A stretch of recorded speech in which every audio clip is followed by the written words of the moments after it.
Welcome to this episode of the Harpreet Singh show. ਤੁਹਾਡਾ ਮੇਰਾ ਸਾਥ ਹੁੰਦਾ ਹੈ ਮੰਡੇ ਟੂ ਫਰਾਈਡੇ ਸਵੇਰੇ 8 ਤੋਂ ਲੈ ਕੇ 9 ਵਜੇ ਤੱਕ, ਮੰਡੇ ਟੂ ਥਰਸਡੇ ਰਾਤ ਨੂੰ 10 ਤੋਂ ਲੈ ਕੇ 11 ਵਜੇ ਤੱਕ, ਸੈਟਰਡੇ ਨੂੰ 2 ਵਾਰੀ ਸਾਂਝ ਪਾਉਂਦੇ ਹਾਂ, ਦੁਪਹਿਰ ਨੂੰ 2 ਤੋਂ ਲੈ ਕੇ 3 ਵਜੇ ਤੱਕ ਅਤੇ ਰਾਤ 8 ਤੋਂ ਲੈ ਕੇ 9 ਵਜੇ ਤੱਕ।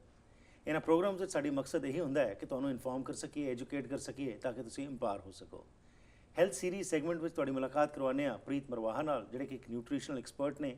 ਸਾਡੇ ਕੋਲ ਇੱਥੇ ਆ ਕੇ ਬੇਸਿਕ ਗੱਲਾਂ ਕਰਦੇ ਨੇ ਖਾਣ ਪੀਣ ਦੇ ਸੰਬੰਧ ਵਿੱਚ ਅਤੇ ਉਸ ਦੇ ਨਾਲ ਜਿਹੜੇ ਇਸ਼ੂਜ਼ ਅੱਜ ਅਸੀਂ ਫੇਸ ਕਰ ਰਹੇ ਹਾਂ, ਖਾਸ ਤੌਰ 'ਤੇ ਸਿਹਤ ਨਾਲ ਜਿਹੜੇ ਰਿਲੇਟਡ ਨੇ, ਉਸ ਤੋਂ ਸਾਨੂੰ ਜਾਣੂ ਕਰਾਉਂਦੇ ਨੇ।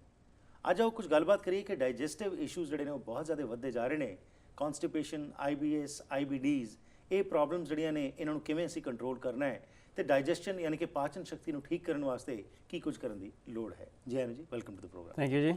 ਸੋ ਅੱਜ ਗੱਲਬਾਤ ਕਰੀਏ ਜੀ ਡਾਈਜੈਸਟਿਵ ਜਿਹੜਾ ਸਾਡਾ ਟਰੈਕਟ ਹੈਗਾ ਉਸ ਨੂੰ ਠੀਕ ਰੱਖਣ ਵਾਸਤੇ ਕੀ ਕੁਝ ਕਰਨ ਦੀ ਲੋੜ ਹੁੰਦੀ ਹੈ। ਤੇ ਪਹਿਲੀ ਗੱਲ ਤਾਂ ਇਹ ਹੈ ਕਿ ਜਿਹੜੀਆਂ ਸਾਡੀਆਂ ਆਂਤੜੀਆਂ ਹੈਗੀਆਂ ਨੇ, ਇਹ ਕਿਵੇਂ ਸਾਡਾ ਫੂਡ ਜਿਹੜਾ ਅਸੀਂ ਖਾਣੇ ਡਾਈਜੈਸਟ ਹੁੰਦਾ ਹੈ, ਇਹਦੇ ਵਾਸਤੇ ਕਿਹੜੀ ਚੀਜ਼ਾਂ ਦਾ ਧਿਆਨ ਰੱਖਣਾ ਚਾਹੀਦਾ ਹੈ ਕਿ ਸਹੀ ਡਾਈਜੈਸ਼ਨ ਹੋਏ, ਤੇ ਜੇਕਰ ਇਹ ਨਹੀਂ ਹੋ ਰਹੀ ਉਹਦੇ ਕਿਹੜੇ ਮਾੜੇ ਇਫੈਕਟਸ ਹੋ ਸਕਦੇ ਨੇ ਜੀ।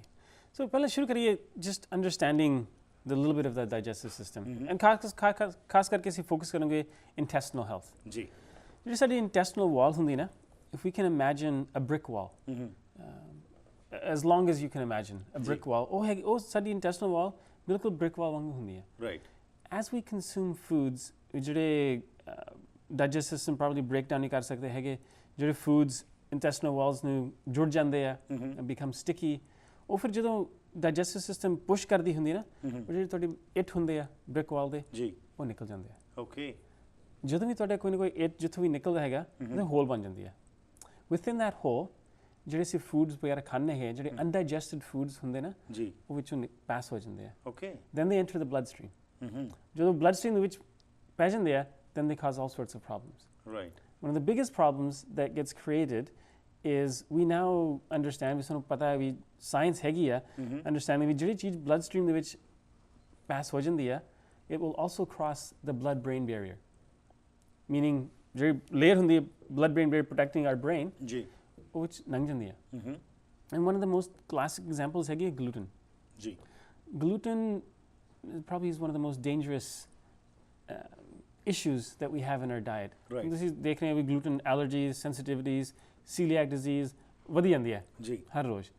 ਐਂਡ ਗਲੂਟਨ ਦੀ ਇਹ ਪ੍ਰੋਬਲਮ ਹੁੰਦੀ ਹੈ, ਗਲੂਟਨ ਜਿਹੜਾ ਸਬਸਟੈਂਸ ਹੈਗਾ ਨਾ, ਇਟਸ ਕੁਆਇਟ ਸਟਿਕੀ ਜੀ। ਜਦੋਂ ਅਸੀਂ ਆਟਾ ਗੁੰਨਦੇ ਆ ਆਪਣੇ ਆਪ ਜੁੜ ਜਾਂਦਾ, ਰਾਈਟ। ਉਹ ਜਿਹੜੀ ਗਲੂਟਨ ਨੂੰ ਵਿੱਚ ਹੁੰਦੀ ਹੈ ਨਾ, ਇਟਸ ਸਟਿਕੀ, ਤਾਂ ਗਲੂਟਨ ਗਲੂ ਵਾਂਗੂ ਹੁੰਦੀ ਹੈ। Gluten is an extra kind of something which is put into the food? No, it's the or a natural, it's the natural ਜਿਹੜੀ ਪ੍ਰੋਟੀਨ ਹੁੰਦੀ ਹੈ ਨਾ, ਅਮੀਨੋ ਐਸਿਡ ਹੁੰਦੀ ਹੈ, gluten it's the gluten. Okay.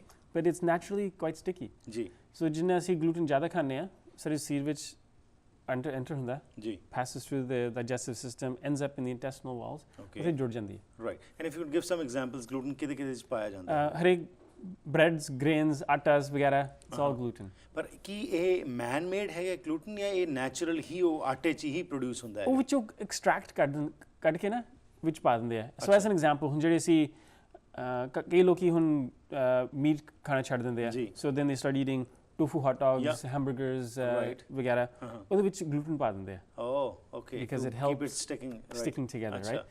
Natural ਜਿਹੜੀ grain ਹੁੰਦਾ, ਕਣਕ, ਕੋਈ spelt ਜਾਂ ਕਮੂਟ, ਇਹਦੇ ਜਿਹੜੇ grain ਹੈਗੇ ਆ, ਉਹਨਾਂ ਦੇ ਵਿੱਚ naturally gluten ਹੁੰਦਾ, ਠੀਕ ਹੈ, as the protein, as the profile. Right. So gluten and just it's all naturally occurring. Okay. So ਇਹਦਾ ਕੀ ਨੁਕਸਾਨ ਕੀ ਹੋ ਰਿਹਾ gluten ਦਾ ਜਿਹੜਾ ਹੈਗਾ? One is overconsumption. Again, ਉਹ ਗੱਲ ਫਿਰ ਉੱਥੇ ਆ ਜਾਂਦੀ ਹੈ, overconsumption ਜੀ।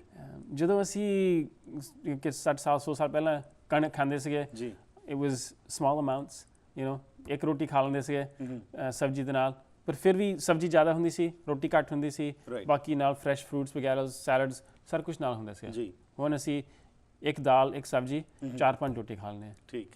ਤੇ ਬਾਡੀ ਨੂੰ ਇੰਨਾ ਗਲੂਟਨ ਜਿਹੜਾ ਹੈਗਾ ਨਾ ਪ੍ਰੋਸੈਸ ਕਰ ਨਹੀਂ ਸਕਦੀ। Okay. So as we create holes in the intestinal walls, ਜਿਹੜੇ proteins of gluten ਹੁੰਦੇ ਨਾ, which one pass ਕਰ ਦਿੰਦੇ ਆ। Okay. So then they enter the bloodstream. From the bloodstream, they will cross the blood-brain barrier. Once it crosses the blood-brain barrier, it binds with the opiate receptors in our brain. Okay. The brain cannot differentiate between heroin Mm-hmm. and gluten. Mm-hmm. It thinks it's the same. Okay. And this is how we get addicted to gluten. Mm-hmm. You don't get the effects of the drug जी. because there's no in qualities of a drug, Mm-hmm. but addictive qualities na bilkul same hundi hai. Okay. So as you get addicted to gluten, Mm-hmm. binding to your opiate receptors, you have more need for it. Then we eat more of it, and then we eat more and more and more. Phir is karke then you develop indigestion, Mm-hmm. gas, bloating. Right. This is where it starts. Then from there we develop IBSs, Mm-hmm. IBDs, Crohn's, colitis. Then we get cancers. Mm-hmm. That's the progression.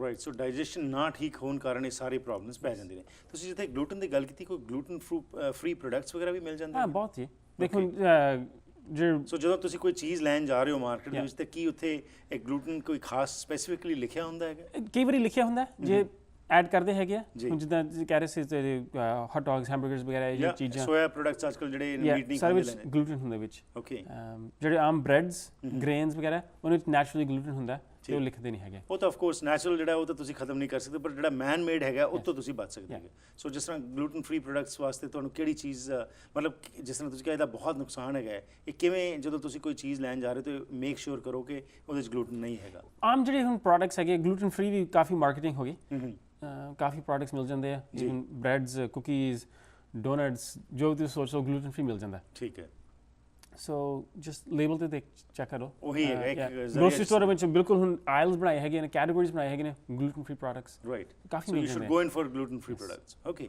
ਥੋੜੀ ਜਿਹੀ ਗੱਲਬਾਤ ਕਰੀਏ ਇਹਦੇ ਨਾਲ ਹੀ ਜਿਹੜਾ ਅੱਜ ਅਸੀਂ genetically modified ਅਸੀਂ ਅੱਜ ਫੂਡ ਦੀ ਗੱਲ ਕਰਦੇ ਹੈਗੇ ਆ ਇਹਦੇ ਵਿੱਚ ਵੀ ਹੁਣ ਕਈ ਚੀਜ਼ਾਂ ਜਿਹੜੀਆਂ ਮਾਰਕੀਟ ਵਿੱਚ ਆ ਰਹੀਆਂ ਨੇ ਈਵਨ ਤੁਸੀਂ ਰॉ ਵੈਜੀਟੇਬਲਸ ਨੂੰ ਬੜਾ ਫੋਕਸ ਕਰਦੇ ਹੋ ਖਾਣਾ ਚਾਹੀਦਾ ਹੈ ਤੇ ਟਮਾਟਰ ਦੇਖ ਲਓ ਉਹ ਵੀ ਵੱਡੇ ਗੋਭੀ ਦਾ ਫੁੱਲ ਵੇਖ ਲਓ ਉਹ ਵੀ ਵੱਡੇ ਵੱਡੇ ਹਰ ਚੀਜ਼ ਜਿਹੜੀ ਉਹ ਉਸ 'ਤੇ ਲੱਗਦਾ ਹੈ ਕਿ ਵੀ ਇਹਨੂੰ ਕੋਈ ਨਾ ਕੋਈ ਇੰਜੈਕਸ਼ਨ ਲਾ ਕੇ ਕੀਤਾ ਗਿਆ ਇਹਦੇ ਸੰਬੰਧ ਵਿੱਚ ਥੋੜ੍ਹਾ ਜਿਹਾ ਬਰੀਫਲੀ ਦੱਸੋ ਕਿ ਇਹ GMO ਜਿਹੜੇ ਪ੍ਰੋਡਕਟਸ ਨੇ ਕਿੰਨਾ ਕੁ ਇਸ ਸਮੇਂ ਮਾਰਕੀਟ ਵਿੱਚ ਹੈਵੀ ਇਹਨਾਂ ਦੀ ਪ੍ਰੈਜ਼ੈਂਸ ਹੋ ਰਹੀ ਹੈਗੀ ਸੋ GMO ਦੇ ਵਿੱਚ ਪਹਿਲਾਂ ਹੈਗੇ GMO ਜੈਨੇਟਿਕਲੀ ਮੋਡੀਫਾਈਡ ਆਰਗੇਨਿਜ਼ਮ ਇਹਦਾ ਮਤਲਬ ਹੈਗਾ ਵੀ ਕੋਈ ਜਿਹੜੇ ਨੈਚੁਰਲੀ ਕੋਈ ਫੂਡ ਸੀਗਾ ਜੀ। ਮੱਕੀ ਲੈ ਲਓ ਕੋਰਨ ਜੀ ਕੋਰਨ ਦੇ ਉਹਨਾਂ ਨੇ DNA ਐਕਸਟਰੈਕਟ ਕਰਕੇ DNA ਸੈਪਰੇਟ ਕਰਕੇ ਉਹ DNA ਦੇ ਸੀਕੁਐਂਸ ਦੇ ਵਿੱਚ ਕਾਫੀ ਚੀਜ਼ਾਂ ਪਾਤੀਆਂ ਬੈਕਟੀਰੀਆ ਈਕੋਲਾਈ ਡਿਫਰੈਂਟ ਪੈਸਟੀਸਾਈਡ ਜੀ ਰਾਉਂਡਅਪ ਵਗੈਰਾ ਦੇ ਵਿੱਚ ਪਾ ਦਿੰਦੇ ਆ that becomes a genetically modified organism. Right. So meaning we've altered it at the genetic or DNA level. So that is a genetically modified organism. Right. Genetically modified organisms ਦੇ class ਵਿੱਚ ਚਾਰ ਮੇਨ ਚੀਜ਼ਾਂ ਹੈ ਜਿਹੜੇ ਅਸੀਂ ਖਾਂਦੇ ਆ ਹਰ ਰੋਜ਼ ਦੇ which are genetically modified, starting with corn. Corn ਤੁਸੀਂ ਦੇਖ ਲਓ ਕੁਛ 91% ਜਿੰਨਾ ਵੀ corn ਹੈਗਾ is all genetically modified. Wow. Soy 92-93% all genetically modified. Canola same, ਕੁਛ 90% all genetically modified. ਬਾਕੀ ਫਿਰ ਆ ਜਾਂਦਾ sugar, mostly ਜਿੰਨੀ ਵੀ ਅਸੀਂ sugar ਖਾਂਦੇ ਨਾ genetically modified. Right. ਐਂਡ ਇਹ ਸਾਰੇ ਦਾ ਜਿਹੜਾ ਇੰਪੈਕਟ ਹੈ ਤੁਹਾਡੇ ਡਾਈਜੈਸ਼ਨ ਤੇ ਪੈਂਦਾ ਹੈ Absolutely.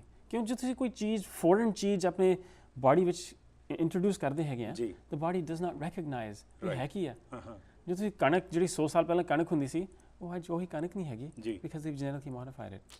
Corn ਦਾ ਵੀ ਇਹੀ ਹੈ, soy ਦਾ ਵੀ ਇਹ ਸਾਰਾ ਕੁਝ the body doesn't recognize it. Right. It cannot process it. Right. It creates taxation and pressure on your digestive system. And that's why all this problem of constipation and irritable bowel syndrome and all that ਇਹ ਸਾਰਾ ਕੁਝ diseases, allergies, you know, genetically modified the consequences ਕਈ ਹੈਗੇ Right. we don't even understand them yet. That's very unfortunate ਕਿ ਜਿਸ ਤਰ੍ਹਾਂ ਅਸੀਂ ਤਰੱਕੀ ਤਾਂ ਬਹੁਤ ਕਰ ਰਹੇ ਹਾਂ ਪਰ ਉਸ ਦੇ ਨਾਲ ਨਾਲ ਜਿੰਨੀ ਵੀ ਤਰੱਕੀ ਕੀਤੀ ਜੇਕਰ ਜੋ ਵੀ ਤੁਹਾਡੇ ਨਾਲ ਗੱਲ ਹੁੰਦੀ ਹੈ ਕਿ ਉਹਦਾ ਨੁਕਸਾਨ ਹੀ ਸਾਡੀ ਸਿਹਤ ਨੂੰ ਹੀ ਹੋ ਰਿਹਾ ਤੇ ਸਾਡੇ ਸਾਹਮਣੇ ਅੱਜ ਰਿਜ਼ਲਟਸ ਨੇ ਕਿ ਕੈਂਸਰ ਕਈ ਕਿਸਮ ਦੇ ਕੈਂਸਰ ਜਿਹੜੇ ਨੇ ਜਾਂ ਹੋਰ ਬਿਮਾਰੀਆਂ ਸਾਹਮਣੇ ਆ ਰਹੀਆਂ ਆਸ ਕਰਨੇ ਕਿ ਜਿਹੜੀ ਤੁਸੀਂ ਗੱਲਬਾਤ ਕਰਦੇ ਹੋ ਉਸ ਤੋਂ ਅਸੀਂ ਕੁਝ ਨਾ ਕੁਝ ਸਿੱਖ ਕੇ ਆਪਣੀ ਡਾਈਟ ਦੇ ਵਿੱਚ ਕੁਝ ਚੇਂਜਸ ਲਈਏ ਜਿਹਦੇ ਨਾਲ ਕਿ ਥੋੜੇ ਜਿਹੇ ਸੁਹਿਰਦ ਹੋਈਏ ਤੇ ਆਪਣੇ ਆਪ ਨੂੰ ਬਚਾ ਸਕੀਏ thank you very much for Thank you ਜੀ